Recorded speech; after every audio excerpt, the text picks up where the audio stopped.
नमस्कार दोस्तों, कैसे हैं आप सभी। नैनीताल का नाम सुनते ही खूबसूरत पहाड़ों, बादलों और झीलों का नज़ारा हमारे मन में आता है। यहाँ पर बोटिंग अपने आप में एक एक्सपीरियंस है। तो चलिए चलते हैं नैनीताल में और जानते हैं उन प्लेसेस के बारे में जिनको आपको नैनीताल में ज़रूर जाना चाहिए। वीडियो शुरू करने से पहले नैनीताल की हिस्ट्री जान लेते हैं। नैनीताल यानी कुमाऊं क्षेत्र में सबसे पहले कत्यूरी राजवंश का काफ़ी लंबे समय तक राज रहा। जब ये राजवंश कमज़ोर हुआ तो चंद राजवंश ने इस क्षेत्र में राज किया, पर गढ़वाल के राजा ने आक्रमण किया तो ये क्षेत्र गढ़वाल के अधीन हो गया और फिर कुछ समय के बाद गोरखाओं ने यहाँ राज किया।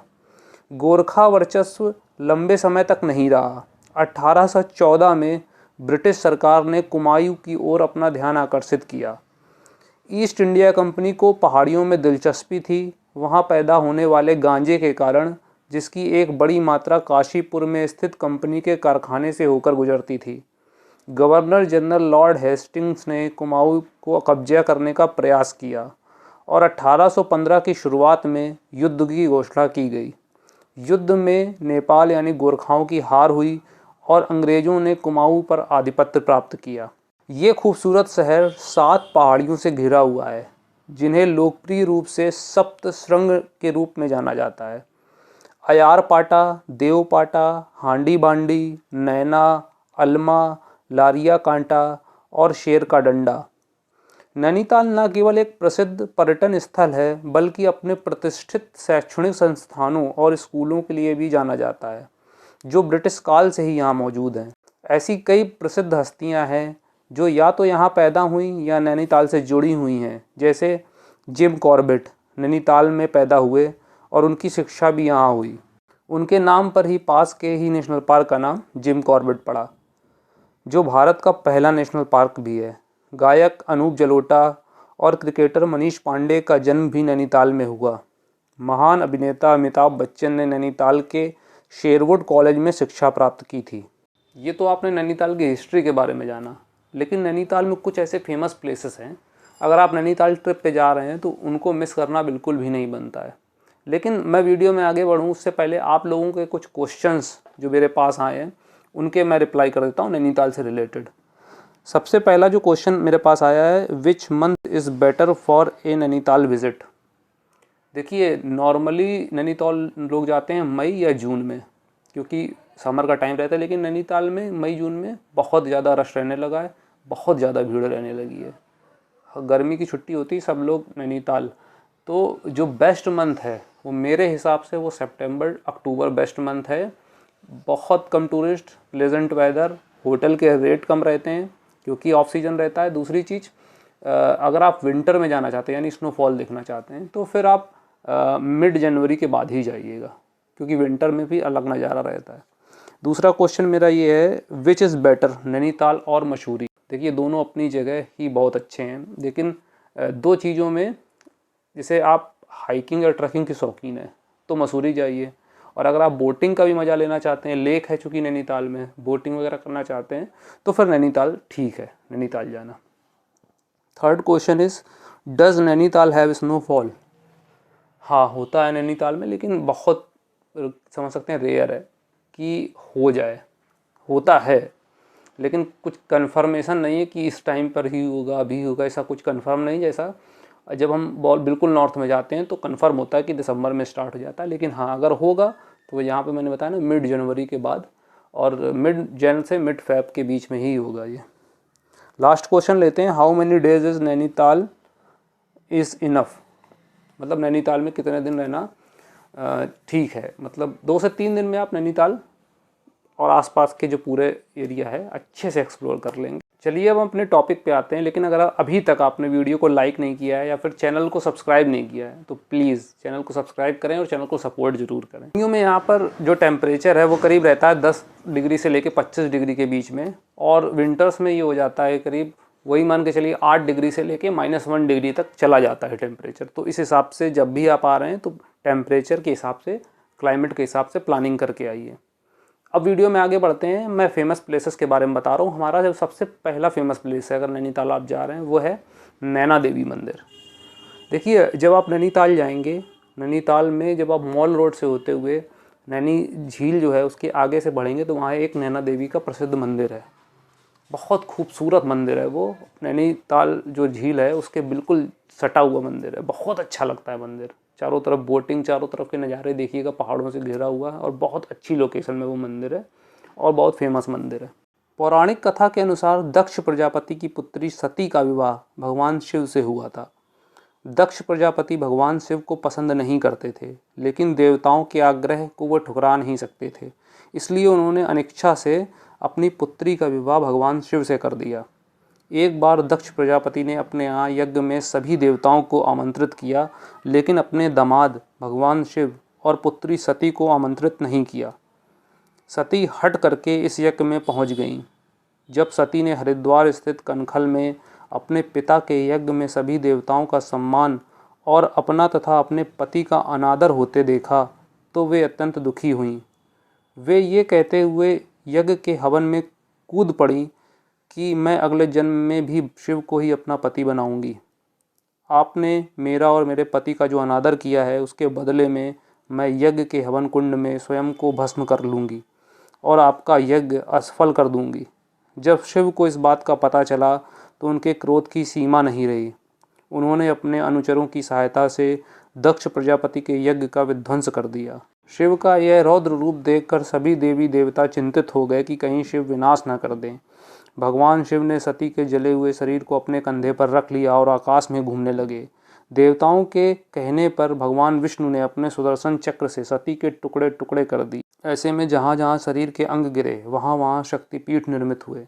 जहाँ जहाँ सती के नेत्र गिरे वहाँ वहाँ नैना देवी के रूप में उमा यानी नंदा देवी का भव्य स्थान बन गया। आज का नैनीताल वही स्थान है जहाँ उस देवी के नेत्र गिरे थे। नेत्रों से निकले आंसुओं ने ही यहाँ झील का रूप ले लिया था। 1880 में भूस्खलन से यह मंदिर नष्ट हो गया था। बाद में इसे दोबारा बनाया गया।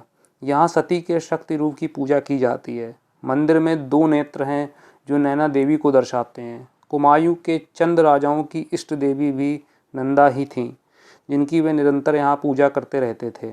तो नैना देवी के आप दर्शन करेंगे।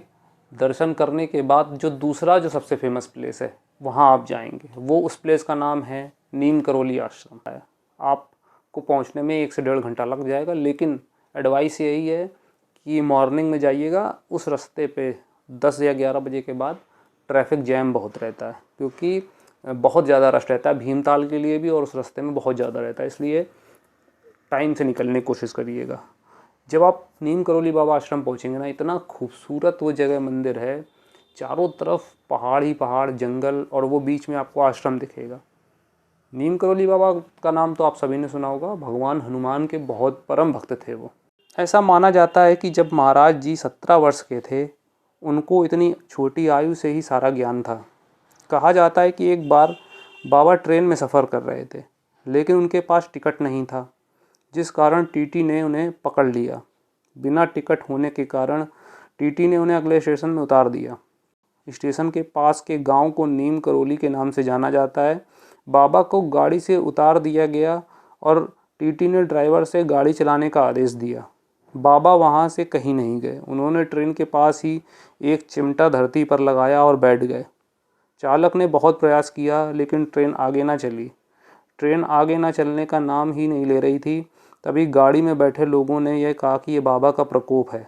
उन्हें गाड़ी से उतार देने के कारण ही गाड़ी नहीं चल रही है।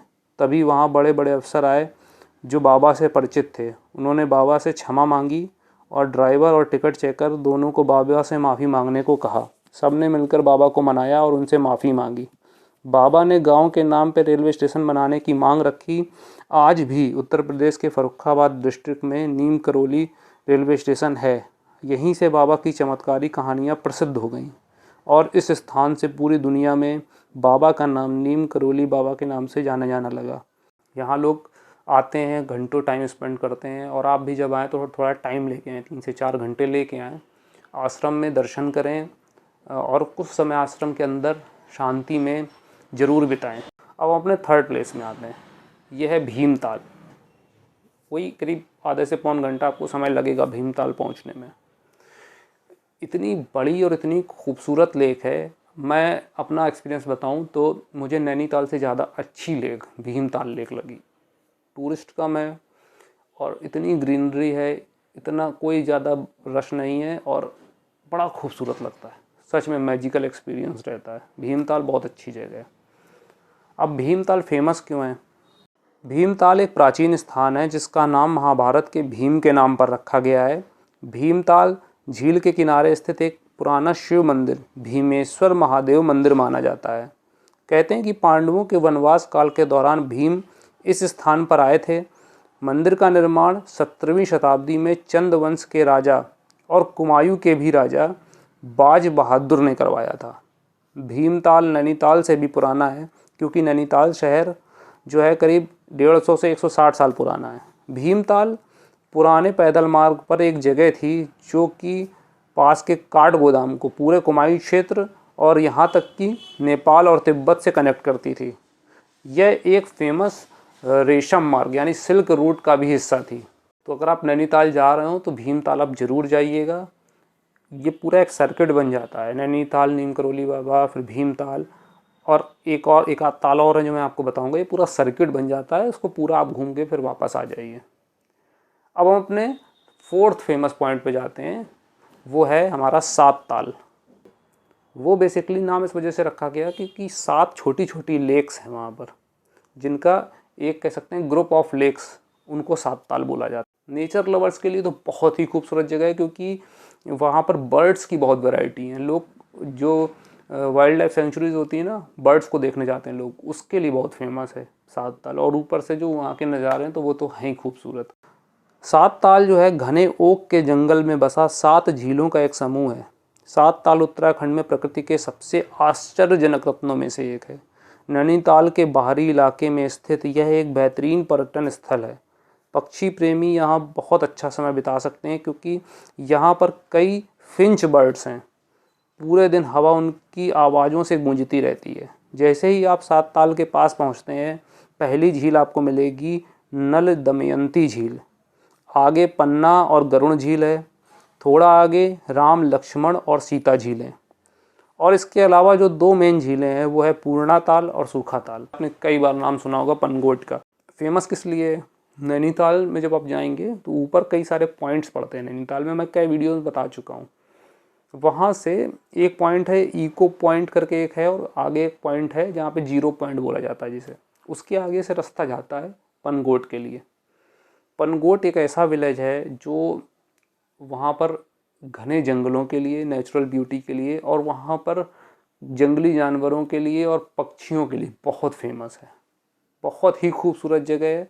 आप नैनीताल से हट के इन जगहों पे अगर आप जाएंगे तो आपको एक अलग ही शांति और एक अलग ही इन्वायरमेंट, जो नेचर का रियल फील होता है, वो इन्हीं जगहों पे आप फील कर पाएंगे। नैनीताल में वो चीज़ नहीं फील होती क्योंकि भीड़ बहुत रहती है नैनीताल में, बिल्कुल कॉमर्शियल हो गया ना।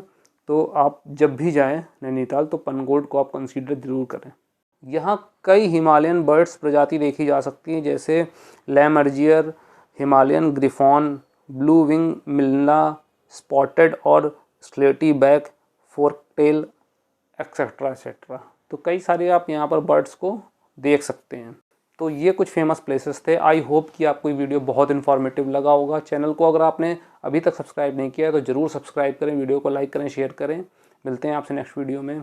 Thanks for your support.